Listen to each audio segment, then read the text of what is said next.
आपण सकाळीच पहिल्या वेळी मतदान केलेलं आहे, काय नेमकी पहिली प्रतिक्रिया? नाही, आज हा खऱ्या अर्थानं लोकशाहीचा उत्सव आहे, आनंदाचा दिवस आहे। लोकशाहीमध्ये राजा बदलण्याची ताकद ही जनतेमध्ये असते।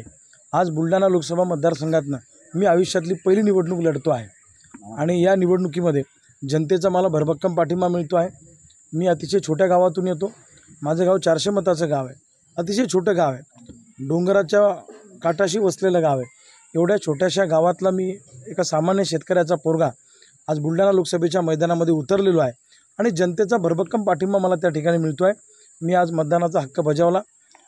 जे चिन्ह मला मिळालं त्या चिन्हासमोर बटन दाबताना मला प्रचंड आनंद झाला, माझा ऊर भरून आला की ज्या चिन्हाचा प्रचार आम्ही गावागावात केला ते चिन्ह त्या ठिकाणी दाबून आज मी स्वतःला मतदान केलं आणि खूप चांगलं वातावरण आहे। जनतेचा प्रचंड पाठिंबा आहे।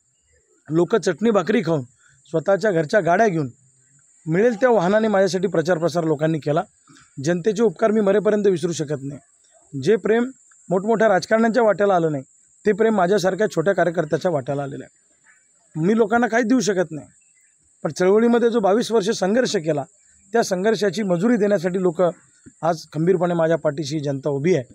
कोण कुठं प्रचार करतं आहे मला माहीत नाही, जनतेनेच ही निवडणूक आता हाती घेतलेली आहे आणि जनता ज्या निवडणुकीमध्ये जनतेचा विजय प्राप्त होणार आहे, माझा म्हणजे जनतेचा विजय प्राप्त होणार आहे असं सगळं चित्र आहे। माझ्या चांबड्याचे जोडे करून जरी मी लोकांना घातले तरीसुद्धा लोकांचे उपकार मी फेडू शकत नाही। एवढं प्रेम या जनतेने या दरम्यानच्या काळामध्ये माझ्यावर दाखवलेलं आहे आणि आज समोरच्या उमेदवारांकडून दादागिरी करण्यात येते आहे, धमक्या देण्यात येत आहेत, बूथ कॅप्चरिंग करण्याचा प्रयत्न होतो आहे। काही ठिकाणी मशीनचा अनुक्रमांक बदलण्यात आलेला आहे, म्हणजे डाव्या हाताची मशीन उजव्या साईडला घातली, उजव्या हाताची मशीन डाव्या साईडला घातली, प्रचंड तक्रारी येतात। मी निवडणूक निर्णय अधिकाऱ्यांशी बोललो, अजूनपर्यंत त्यावर काही मार्ग निघाला नाही, परंतु जेवढी बदनामी आमची करता येईल, जेवढं लोकांना संभ्रम निर्माण करता येईल हा प्रयत्न विरोधी उमेदवारांकडून होतो आहे। त्यांनी किती जरी डाव आखले, किती जरी कारवाया केल्या तरी त्याचा आम्हाला काही फरक पडणार नाही।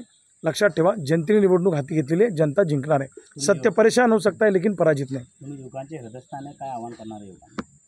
नाही, मी बुलढाणा जिल्ह्यातल्या तमाम युवकांना, महिलांना, तरुणींना आणि सर्वसामान्य नागरिकांना एक असं आवाहन करतो की मतदानाला बाहेर पडा।